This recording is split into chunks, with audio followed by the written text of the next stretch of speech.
Hello everyone, welcome to my channel. तो भाई अब हम बात करते हैं कम्युनिटी में हमारे नेक्स्ट चैप्टर की। और नेक्स्ट चैप्टर है हमारा 20 और चैप्टर का नाम है इंटरनेशनल हेल्थ एजेंसी। तो भाई इसमें जो हमारी अंतर्राष्ट्रीय स्वास्थ्य एजेंसियां जो होती है उनके बारे में बात करेंगे, कौन कौन सी एजेंसियां हैं और कौन कौन से वर्क में ये हमारी हेल्प करती है, हेल्थ को लेकर के।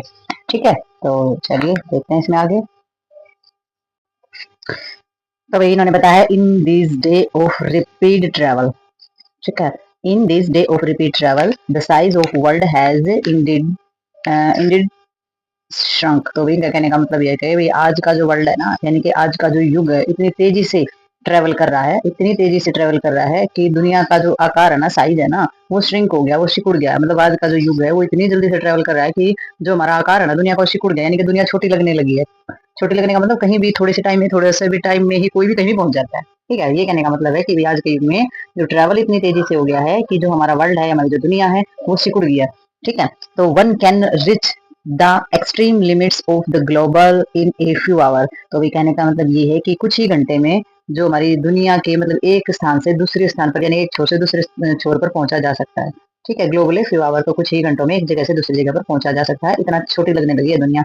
ठीक है, and in this context the spread of disease from one part of the world to another has also become easy। तो भी कहने का मतलब ये है, ये हमारा कंटेंट्स जो दुनिया के बारे में हम बोल रहे हैं, हमारा इसमें कहने का संदर्भ ये है कि भी स्प्रेड ऑफ डिजीज, जिस तरीके से लोग एक जगह से दूसरी जगह पर, एक छोर से दूसरे छोर पर इतनी जल्दी पहुंच जाते हैं, तो उनके साथ साथ क्या चली जाती है, उनके साथ साथ हमारी जो बीमारियां होती हैं वो भी बहुत इजीली स्प्रेड हो जाती है।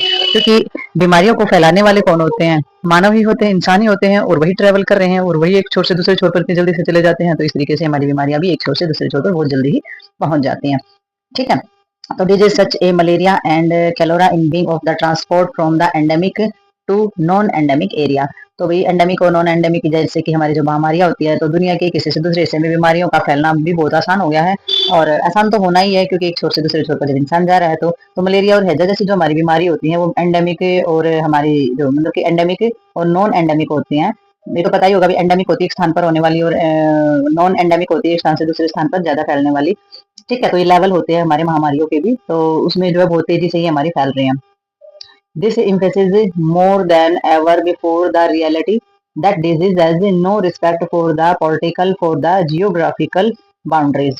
तो भाई इससे ये तो पता चल गया है कि भाई जो हमारी जो बीमारियां है ना, वो वास्तविक रूप से मतलब क्या है कि राजनीति और भौगोलिक, यानी कि पॉलिटिकल और हमारे जियोग्राफिकल, तो इन की जो बाउंड्रीज है ना उनमें नहीं बंधी हुई है। तो भी बीमारी की कोई बाउंड्री नहीं है, कोई सीमा नहीं होती है, और कोई इसकी जो है जो जियोग्राफिकल एरिया नहीं होता है कि भी जमीन के इस हिस्से तक या देश के इस हिस्से तक ये फैलेगी, इससे नहीं फैलेगी, तो ऐसा कुछ भी नहीं है। बीमारी एक ऐसी चीज है, डिजीज एक ऐसी चीज है जो हमारी, जिस पर किसी भी तरीके की बाउंड्रीज नहीं होती, किसी भी तरीके की लिमिट नहीं होती है, ना जियोग्राफिकल, ना पॉलिटिकल, ना राजनीतिक और ना भौगोलिक। Disease in any part of the world of the concern danger to other part. तो भी बीमारी जो हमारी होती है ना, तो एक मतलब की बीमारी का मतलब ये है कि एक पार्ट से लेकर के हमारे जो हमारा वर्ल्ड है उसके दूसरे पार्ट तक हमारी जो बीमारी होती है वो निरंतर उसमें खतरा बनाए रहता है। यानी कि संसार के किसी भी देश में हम कह रहे ये बीमारी फैल रही, तो दूसरे देश भी चिंतित हो जाते हैं, और उन्हें भी ये खतरा महसूस हो जाता है कि कहीं ये बीमारी यहाँ ना फैल जाए। तो ये तो अभी हाल ही में हमने कोरोना का देखा ही है कि किस तरीके की हमारी महामारी थी, और किस तरीके से एक देश से दूसरे देश में लोगों में स्प्रेड हुई है। तो ये खतरा जो है ये हमारा बना ही रहता है। और एज पाल रसेल सेड, और जो पाल रसेल्स जो हमारे थे, पाल रसेल हमारे क्या थे, रिसर्चर थे, उन्होंने बोला था कि nothing no earth is more international than disease. तो भी उन्होंने कहा कि धरती पर है ना बीमारी से ज्यादा अंतरराष्ट्रीय कुछ भी नहीं है। कि भी बीमारी जो है ना वही अंतरराष्ट्रीय है, वो मतलब कहीं से कहीं भी जा सकती है, और कोई ऐसी चीज नहीं है जो कि अंतरराष्ट्रीय धरती पर। कोई भी चीज आप फैलाना चाहो वो नहीं जाएगी, लेकिन बीमारी एक ऐसी चीज है आपको रोकते रोकते प्रिकॉशन करते करते भी हमारी जो है बहुत ज्यादा मात्रा में फैल जाती है। तो ये धरती पर एक इंटरनेशनल जो है इंटरनेशनल मानी जाती है कि वे बीमारी ही एक ऐसी चीज है जो कि धरती पर इंटरनेशनल है।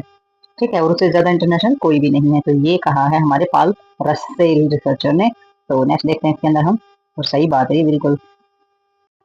तो अभी हम बात करेंगे, अब इन्होंने बताया है कि the effort to control the spread of disease from the country to another is not a new one. तो भाई इन्होंने बताया है कि भाई जो एफर्ट जो लगाए गए हैं इनके एक दूसरे से दूसरे देश में जो हमारी बीमारी फैल रही है ना, उनको कंट्रोल करने का जो प्रयास है, कंट्रोल करने का जो प्रयास है वो कोई नई बात नहीं है। ये जो प्रयास है ना बहुत पहले से चला आ रहा है, क्योंकि कोई भी बीमारी फैलती है तो उनको कंट्रोल करने का प्रयास किया ही गया है।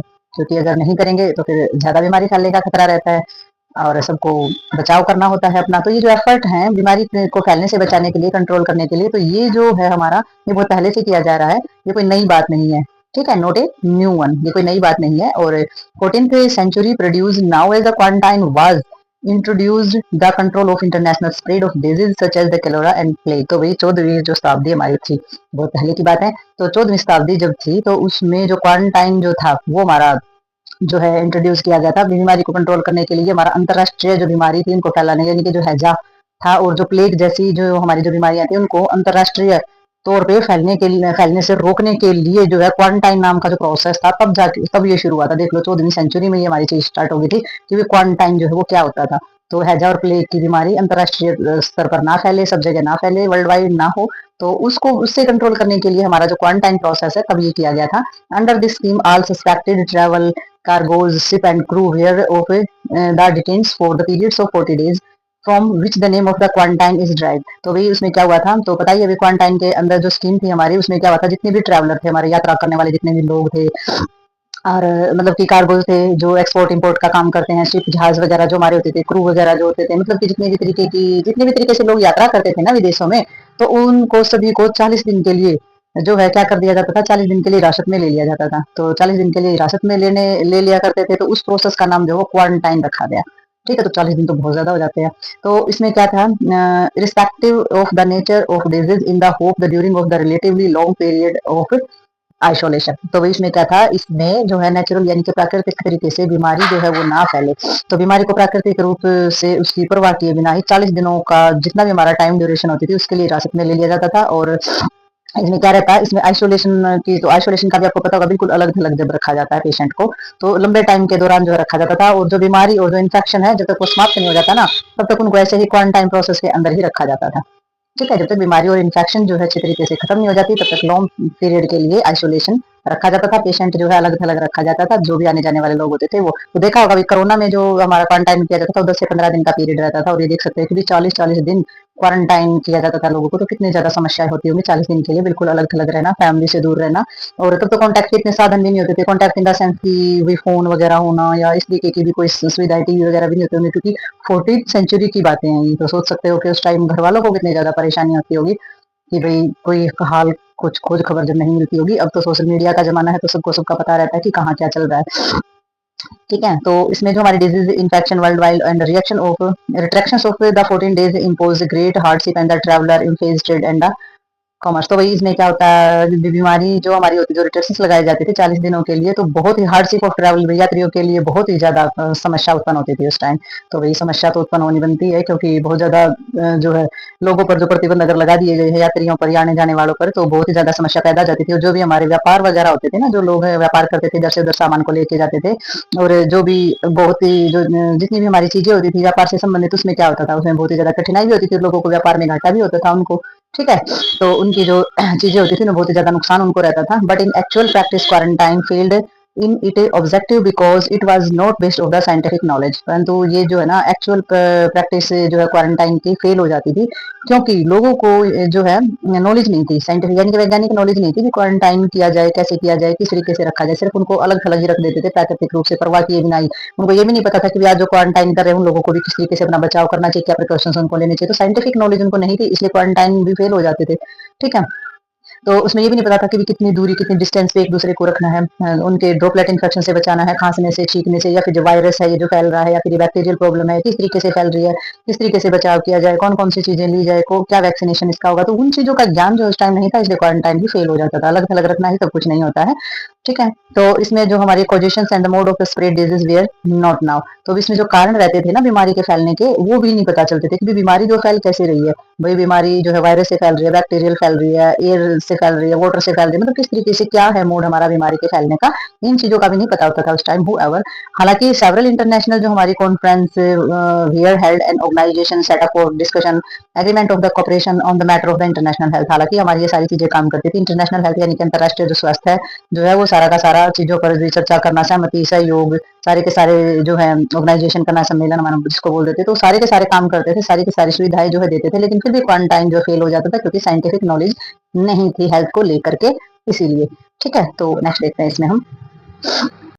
तो भाई अब हम बात करेंगे वर्ल्ड हेल्थ ऑर्गेनाइजेशन की। तो सभी को पता है सारी की सारी जो हमारी हेल्थ की चीजें होती हैं वो WHO से आधारित होती हैं। तो WHO क्या होता है, ठीक है। तो WHO जो है हमारी वर्ल्ड हेल्थ ऑर्गेनाइजेशन, इसकी हमारी फुल फॉर्म हो जाती है। वर्ल्ड हेल्थ ऑर्गेनाइजेशन का मतलब हो जाता है विश्व स्वास्थ्य संगठन, हिंदी में इसको बोला जाता है। तो WHO जो है एक स्पेशलाइज्ड यानी कि बिल्कुल विशेष तौर पर नॉन पॉलिटिकल, कोई राजनीति का पार्ट इसके अंदर नहीं होता है। इंटरनेशनल हेल्थ एजेंसी ये हमारी रहती है, यानी कि अंतरराष्ट्रीय स्वास्थ्य एजेंसी ये हमारी रहती है, जो कि यूनाइटेड नेशन यानी कि संयुक्त राष्ट्र की हमारी स्पेशल और गैर राजनीतिज्ञ हमारी अंतरराष्ट्रीय स्वास्थ्य एजेंसी ये हमारी रहती है। और ये जो इसका headquarter is a Geneva, Switzerland. तो ये स्विट्जरलैंड के अंदर जो जनेवा जगह है वहां पर इसका हेडक्वार्टर है। और the constitution of WHO came into force on 7 अप्रैल 1948। तो भाई जो हमारा WHO जो है इसका जो संविधान, कॉन्स्टिट्यूशन जो हमारा हुआ है, संविधान जो हमारा बनाया गया है, वो हमारा 7 अप्रैल 1948 को लागू किया गया था। ठीक है। तो नेक्स्ट देखते हैं। तो सबसे पहले ध्यान रखने की चीज है कि भैया ये हमारे शॉर्ट क्वेश्चन के अंदर 1 नंबर के अंदर ही हमारे क्वेश्चन आ जाते हैं। और WHO जो है डेफिनेशन के अंदर बहुत ज्यादा दिया जाता है, 2 नंबर की डेफिनेशन या 5 नंबर के क्वेश्चन के अंदर। तो उसमें आपने इसकी फुल फॉर्म जरूर बतानी होती है, बताना होता है कि किस बेस पे ये हमारा रहता है, क्या स्पेशल होती है इसके अंदर। दूसरा इसमें इसकी डेट बतानी होती है कब ये लागू हुआ था। और थर्ड इसके अंदर जो हम डालते हैं कि हेल्थ जो हमारा WHO उसके द्वारा कौन कौन सी चीजें जो है वो निर्धारित की गई है। ठीक है। और इसका जो हेडक्वार्टर है वो कौन सी जगह पे है। तो ये 4-5 बातें जो उसमें जरूर डालनी होती है डेफिनेशन के अंदर, तो ये ध्यान रखना है। और ये जो हमारे कंपेटेटिव एग्जाम आते हैं ना उनके अंदर भी बहुत आता है ये क्वेश्चन। ठीक है। तो नेक्स्ट देखते हैं इसमें। तो इसमें celebrated every year as World Health Day. तो भाई जो होता है ना, ये हर साल हमारा वर्ल्ड हेल्थ डे के रूप में मनाया जाता है, नहीं कि विश्व स्वास्थ्य दिवस के नाम से मनाया जाता है। 7 अप्रैल को मनाया जाता है। ठीक है। तो इस दिन को जो है सेलिब्रेट किया जाता है। और इसमें आ जाता है हमारे ऑब्जेक्टिव क्या क्या थे WHO के द्वारा, क्या क्या ऑब्जेक्टिव थे, क्या उद्देश्य थे WHO के और हैं। तो the objective of WHO is the attainment by the peoples of the highest level of health। तो भी विश्व स्वास्थ्य संगठन जो है उसका उद्देश्य यही रहा है सदा से ही, क्योंकि सभी लोगों के द्वारा जो उनका स्वास्थ्य है ना, वो अच्छे मतलब स्वास्थ्य की प्राप्ति हो, हाईएस्ट लेवल का जो हेल्थ है वो रहे सबकी। तो यही इनका उद्देश्य होता है कि बढ़िया से बढ़िया स्वास्थ्य प्रदान करना, लोगों को अच्छे से अच्छी सर्विसेज देना। ठीक है। नेक्स्ट उन्होंने बताया health is defined as a state of complete physical, mental and social wellbeing, as not merely of the absence of disease of the informative. तो ये तो एक डेफिनेशन बताई ही जाती है WHO की, कि जो हमारा स्वास्थ्य जो होता है उसका पूर्ण मतलब कि शारीरिक रूप से, मानसिक रूप से और सामाजिक कल्याण की जो स्थिति होती है ना, तो उसके रूप में ही इसको क्या किया गया, डिफाइन किया गया, परिभाषित किया गया है। ठीक है। इसमें केवल ये नहीं है कि भी बीमारी है या फिर लोग जो है कमजोर हैं बहुत ज्यादा, तो उस ये नहीं है कि भी उन लोगों को देख रेख कर रहे हैं कि भी जो या तो वो लोग बहुत ही बीमार है या फिर बहुत ही ज्यादा दुर्बल यानी कि बहुत ही ज्यादा कमजोर लोग हैं, बीमारी से गिरे हुए, उन्हीं की देखभाल नहीं करनी, बल्कि लोगों को शारीरिक, मानसिक और सामाजिक रूप से उनकी सारी की सारी स्थिति को अच्छी तरीके से बनाए रखने के लिए ये काम करते हैं। तो ये हमारे WHO के अंदर भी आ जाती है और कम्युनिटी हेल्थ के अंदर भी ये चीजें आ जाती है। तो इनकी सबकी जो डेफिनेशन है और सबका जो उद्देश्य है ये सेम ही होता है, कि भाई इनका उद्देश्य क्या है, कि भाई जो हमारे लोगों को जो शारीरिक, मानसिक, सामाजिक रूप से बिल्कुल सुदृढ़ बनाना, ना कि सिर्फ बीमारियों का ही इलाज करना।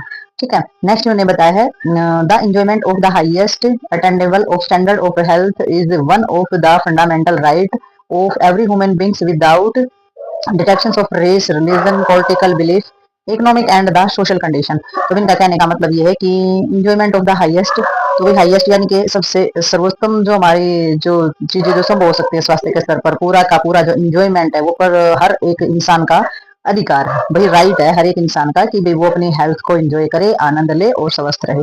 ठीक है। तो फंडामेंटल राइट के अंदर हमारा आ जाता है without of destruction of race, religion. तो चाहे वो उसकी जाति, धर्म, ठीक है, यानी कि उसके रिलीजन, जाति है, धर्म है, या फिर उसके जो बिलीफ सिस्टम है, यानी कि उसकी जो विचारधारा है, आर्थिक स्थिति है, इकोनॉमिक है, और जो सामाजिक स्थिति है, कुछ भी हो, यानी कि वो इंसान किसी भी धर्म का हो, किसी भी जाति का हो, गरीब हो, अमीर हो, सामाजिक कंडीशन उसकी जो भी हो, उसका फंडामेंटल, उसका जो है अधिकार, ये उसका जो राइट है वो ये है कि भाई वो अपनी हेल्थ को स्वस्थ रखे, उसका जो स्वास्थ्य है वो बहुत अच्छा रहे, और अपने स्वास्थ्य को इंजॉय भी करे, अपनी हेल्थ का जो है ऊंचे से ऊंचा सर्वोच्चतम यानी कि हाईएस्ट जो अटेंडेबल होता है ना, यानी कि सर्वोच्चतम जो हमारा स्वास्थ्य होता है वो बनाए रखे और उसका आनंद भी ले, ये उसका अधिकार है। लेकिन अपना ध्यान रखना उसके लिए ज्यादा जरूरी होता है, दूसरे कब तक ध्यान रखेंगे इस बात का ध्यान रखना जरूरी होता है। अगर वो एंजॉय करना चाहता है, अपनी हेल्थ को सही रखना चाहता है, तो वो उसका अधिकार होने के साथ साथ उसकी खुद की रिस्पॉन्सिबिलिटी भी है कि वो अपनी हेल्थ के लिए सारी चीजें करे, दूसरा कोई नहीं करके जाएगा, दूसरे बता सकते हैं, सिर्फ समझा सकते हैं, करेंगे नहीं आपके लिए। ठीक है। और आपकी अगर इमरजेंसी आपको किसी चीज की जरूरत है तो गवर्नमेंट हर चीज प्रोवाइड करती है आपके लिए, लेकिन ध्यान आपको खुद ही रखना पड़ेगा इस चीज का। ठीक है। और इन्होंने बताया the main social target of WHO was the attainment by the citizen of the world by the year 2000 of level of health that will permit them the lead of socially and the economically productive life. तो इन्होंने बताया कि जो WHO जो हमारा था ना, तो डब्ल्यूएचओ का एक पूर्ण रूप से देखा जाए तो सामाजिक जो लक्ष्य था, यानी कि सामाजिक जो उद्देश्य था हमारा वर्ल्ड में, सामाजिक उद्देश्य था, उसमें हमारे 2000 तक जो हमारा जो वर्ल्ड था उसमें 2000 से भी ज्यादा मतलब कि सभी रहने वाले जो लोग थे उनके द्वारा जो है जो हमारा स्वास्थ्य है कि मतलब कि ऐसा स्तर को प्राप्त करना था जो कि सामाजिक हो, आर्थिक हो, और मतलब कि सामाजिक आर्थिक हो, और जो हमारा जीवन जीने में हमें अच्छी यानी कि प्रोडक्टिव लाइफ हमें दे। तो ये हमारा टारगेट था। मेन टारगेट क्या था डब्ल्यूएचओ का टारगेट ये था कि भाई जो सिटीजन है यानी कि जो भी हमारे नागरिक हैं, सिटीजन है world by the year 2000 of the level of health, तो भी 2000 साल वर्ष 2000 तक हमारा जो विश्व स्वास्थ्य संगठन है वो इस तरीके का टारगेट अचीव करे कि भाई लोग जो हैं वो अच्छे तरीके से सामाजिक, आर्थिक और प्रोडक्टिव लाइफ जीने में सक्षम हो जाए, ऐसा सक्षम उनको बना दिया जाए। तो ये टारगेट लेके चला था डब्ल्यूएचओ की भी सब इतने स्वस्थ हो जाए, शारीरिक, मानसिक और इकोनॉमिक तरीके से स्टेबल हो जाए और एक अच्छा जीवन जिए, प्रोडक्टिव लाइफ जिए। तो ये हमारा उद्देश्य रहा है कि 2000 तक ये सारी की सारी चीजें लागू हो जाए।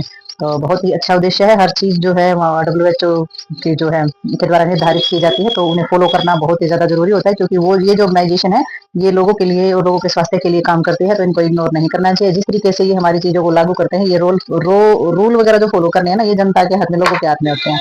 तो लोगों को इन चीजों को इग्नोर नहीं करना चाहिए, क्योंकि आपके ही सुविधा के लिए चीजें बनाई गई हैं। ठीक है, तो नेक्स्ट देखते हैं इसमें। तो नेक्स्ट हमारी इसमें आ जाती है मेंबरशिप। तो मेंबरशिप इसमें किस तरीके की इससे हमारी रहती है, तो इन्होंने बताया है कि भाई membership is WHO is open to all countries. तो भाई विश्व स्वास्थ्य संगठन जो है यानी कि जो हमारा डब्ल्यूएचओ है उसकी जो मेंबरशिप होती है वो सभी देशों के लिए खुली है, क्योंकि कोई भी देश जो है वो मेंबरशिप ले सकता है। ठीक है, और इन 1948 देयर वेयर 56 मेंबर। तो भाई इसमें जो 1948 में जब ये हमारा बना था ना, जब ये लागू किया गया था, तो इसमें 56 जो है मेंबर थे। ठीक है, यानी कि 56 मेंबर थे। Presently the membership rose to 194। और भाई इसमें जो हमारा जो अब देखा जाए ना, प्रेजेंट में देखा जाए, प्रेजेंटली जो है इसके अंदर इनकी संख्या जो है 194 हो गई है। यानी कि शुरू में जब स्टार्ट किया तो 56 मेंबर थे, और अब मेंबरशिप के अंदर जो है वो 194 हो गए हैं। Each member state contribute yearly to the fund of the WHO and rich obtain the services and aid according to its need which the organization can provide. तो इनका कहने का मतलब ये है कि स्टेट जो हमारा कंट्रीब्यूशन रहता है, यानी कि स्टेट कंट्रीब्यूशन से ईयरली टू द फंड्स, यानी कि जो हर एक इंसान होता है ना, हर एक सदस्य होता है, तो देश के अंदर जो डब्ल्यूएचओ के जो हमारे फंड होते हैं ना, ठीक है, फंड यानी कि जो कोष होता है जहाँ से मतलब फंड के यानी कि पैसे वगैरह जो दिए जाते हैं हमारे, तो जो हमारा हर एक इंसान का डब्ल्यूएचओ के जो फंड है वो हर साल जो है योगदान देता है। ठीक है, तो हर साल उसमें योगदान देते हैं, और जो हमारा जो बनाया गया है जो ऑर्गेनाइजेशन जो होती है वो ऑर्गेनाइजेशन अपनी जरूरतों के अनुसार जो उनको सर्विसेज देनी होती हैं, ठीक है, जरूरतों के अनुसार जो है, जरूरतों के अकॉर्डिंग जो है वो अपनी सेवाएं और सहायता जो है फिर वो प्रदान करता है। तो इसमें देखा गया है कि वर्तमान में जो सदस्य पहले 56 थे, फिर इसमें कितने हो गए हमारे 194 हो गए हैं। 194 के बाद जो हमारा जो मेंबर है वो कंट्रीब्यूट करते हैं हर साल फंड। तो जो भी मेंबर हैं यानी कि जो भी देश है ना, जो इतने भी देश, जो 194 देश जुड़े हुए, वो फंड करते हैं। वो फंड जो है वो डब्ल्यूएचओ इकट्ठा करके रख लेता है, और फिर जब भी जरूरत पड़ती है ना देश को, जैसे कि महामारी फैल गई, जैसे कि कोरोना फैल गया था, तो वो फंड जो है वो देते हैं, फिर वो लोगों को सहायता प्रदान करते हैं उसी पैसे में से। ठीक है, कि लोगों को जिस भी चीज की जरूरत है, भाई वैक्सीनेशन की जरूरत है या फिर देश में हॉस्पिटल की जरूरत है, डॉक्टर्स की जरूरत है, वो हर चीज को प्रोवाइड करने के लिए फिर उसके अकॉर्डिंग ही वो फंड जो है वो देते थे। लेकिन फंड जो है जो मेंबरशिप ले रहे हैं, वो मेंबरशिप जो होती है ना, मेंबर ही वहां पर फंड जमा कराते हैं और फिर उनको वो सहायता दी जाती है। ठीक है, तो ये हमारे इसको चलाने का जो रूल रेगुलेशन बनाया गया है। तो भाई इसमें नेक्स्ट आ जाते हैं फंक्शन। तो फंक्शन के अकॉर्डिंग अगर हम देखें कि हमारा जो डब्ल्यूएचओ है वो काम क्या करता है, तो इन्होंने बताया the WHO is the world directing and the coordinating authority on all international health workers through the WHO.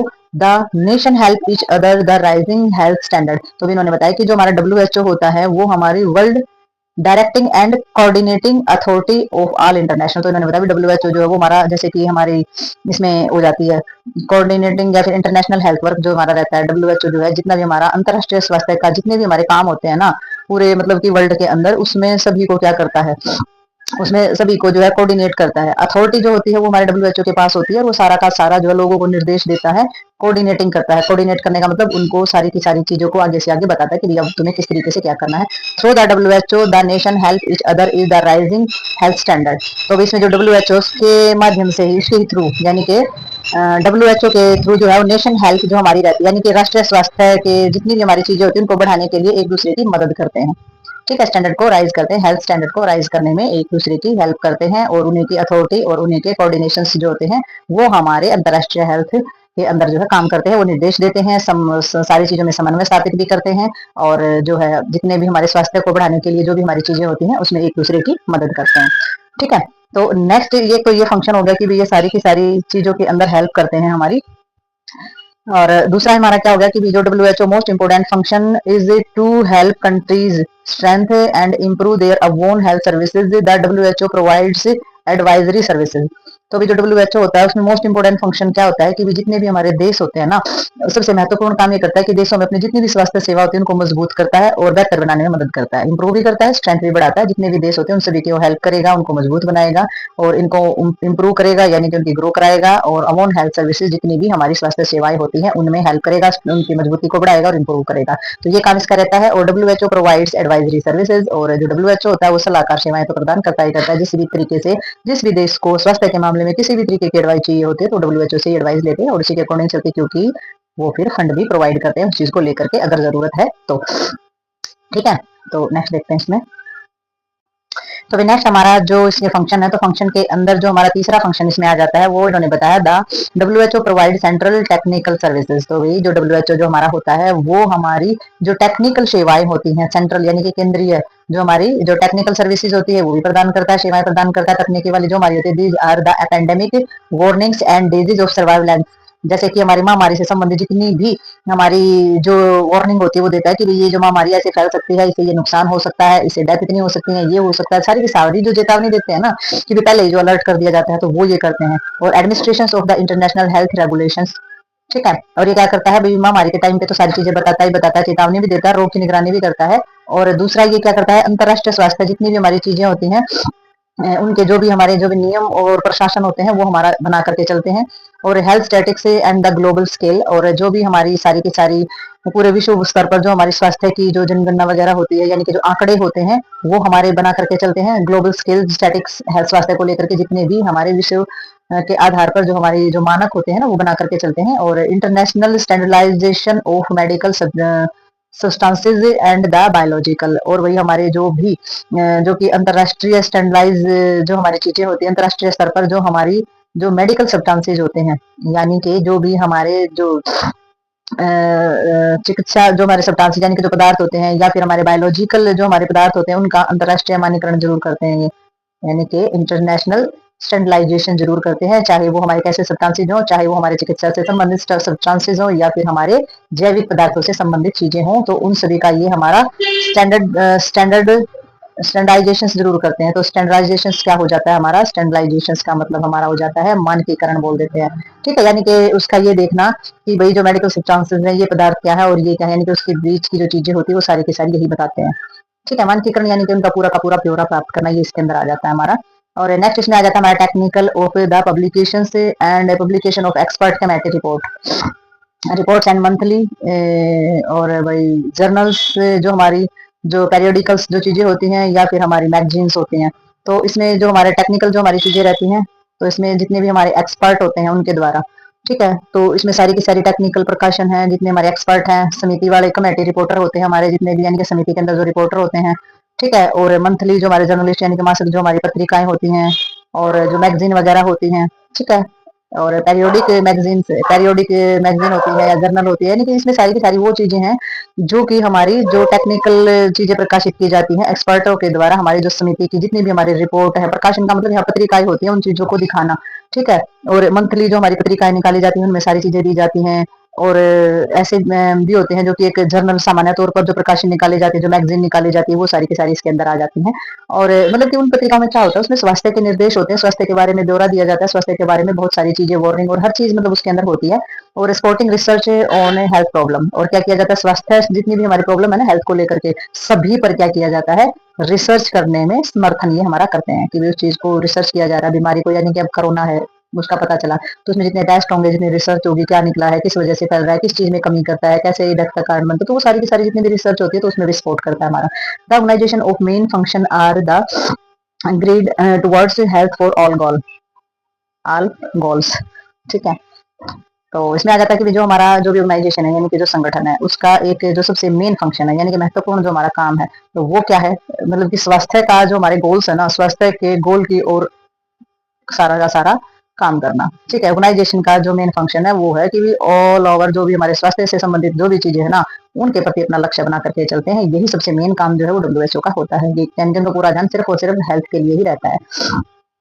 और इसका जो स्ट्रक्चर वही बनाया गया है, इसकी जो बनावट है वो किस तरीके से रेडी की गई है हमारी, तो इन्होंने एक तो द वर्ल्ड हेल्थ असेंबली, तो वर्ल्ड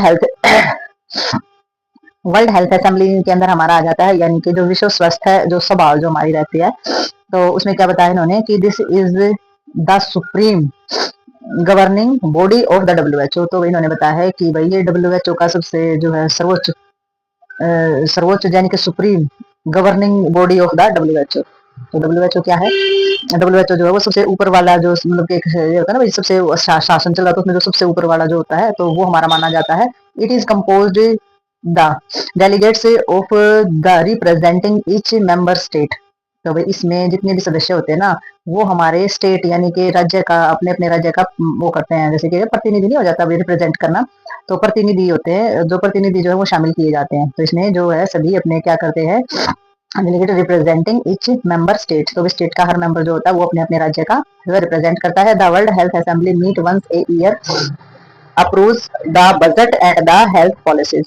तो इसमें क्या रहता है, जो हमारा जो डब्ल्यूएचओ होता है, वर्ल्ड हेल्थ असेंबली जो हमारी होती है, ये जो सभा जो होती है, इसमें साल में एक बार ही हमारी मिलती है। तो साल में एक बार ही हमारी बैठक जो है, मीटिंग जो ये होती है, जो कि अप्रूव करती है हमारा बजट सारा का सारा भी कितना बजट है, और स्वास्थ्य की जितनी भी हमारी पॉलिसी होती है उनको भी मंजूरी देती है कि भाई उनको अप्रूवल देती है कि भाई ये पॉलिसी हमने स्टार्ट करनी है, इतना हमारा बजट है, इतना हम बजट लेके चलेंगे। तो साल में एक बार इनकी सबकी मीटिंग होती है, डब्ल्यूएचओ असेंबली एक सभा बिठाई जाती है जिसमें जितने भी मेंबर होते हैं बैठते हैं, और वही जितनी भी हमारी जो पॉलिसीज हैं उनको अप्रूवल देती है। कोई नई पॉलिसी शामिल करनी है वो करते हैं, कुछ गलत चीजें होती है उनको सुधारते हैं, और जो है पूरा का पूरा जो बजट है वो पास करते हैं, क्योंकि जो इनको जो अपनी देना होता है ना हर साल, जो जैसे कि किस्त भरते हैं और फिर हमारी वो कमेटी इकट्ठी हो जाती है और एकदम से जब हमें जरूरत होती है जो हम छुड़वा लेते हैं, तो कुछ ऐसा ही मामला यहाँ पर भी है कि भाई यहाँ पर जो है हर साल जो है हर देश जो होता है, जो मेंबर होता है डब्ल्यूएचओ का, वो वहां पर अपना फंड जो है वो जमा करता है, जब जरूरत होती है उनको तो ये उनको दे देते हैं। ठीक है, तो इसी तरीके से यहाँ जो डब्ल्यूएचओ का जो वर्क करने का, जो फंक्शन करने का जो तरीका है वो यही रहती है, ऐसा ही रहता है डब्ल्यूएचओ का। तो नेक्स्ट इसमें हमारा आ जाता है द एक्सक्लूसिव, तो इसमें आ जाता है द एक्सिक्यूटिव बोर्ड्स, जो हमारी कार्य, तो इसमें एक्सिक्यूटिव जो हमारे बोर्ड्स होता है उसके बारे में देखेंगे। तो इसमें जो हमारे जो होती है ना कार्यकारी बोर्ड जो हमारा होता है, ठीक है, जो मतलब के काम करने के जो हमारे तरीके जिसके अंदर शामिल होते हैं, the executive boards of consist of 34 members. तो ये जो हमारा जो एग्जीक्यूटिव जो हमारा बोर्ड होता है, इसके अंदर जो है 34 सदस्य हमारे होते हैं, ऑल टेक्निकली क्वालिफाइड, और जितने भी हमारे होते हैं सारे के सारे टेक्निकली रूप से हमारे बहुत ही योग्य होते हैं, क्वालिफाइड होते हैं, ठीक है, पढ़े लिखे होते हैं। 1/3 of the membership is the renewed every year, और वही जो तिहाई सदस्य जो होते हैं, यानी कि तिहाई हिस्सा जो हमारा होता है ना, वो नियुक्त किया जाता है, हर साल जो है नई की जाती है। ठीक है, जो तिहाई हिस्सा होता है वो हर साल रिन्यू किया जाता है, यानी कि नई की जाती है हर साल। The executive boards meet twice a year, तो ये जो हमारे जो होते हैं ये साल में हमारे 2 बार जो है इसकी बैठक की जाती है इस बोर्ड की, और ये बोर्ड जो है वो बैठता है और जो डिसीजन लेता है। Main work of the board is to give effect to the decision in the policy approval by the World Health assemblies.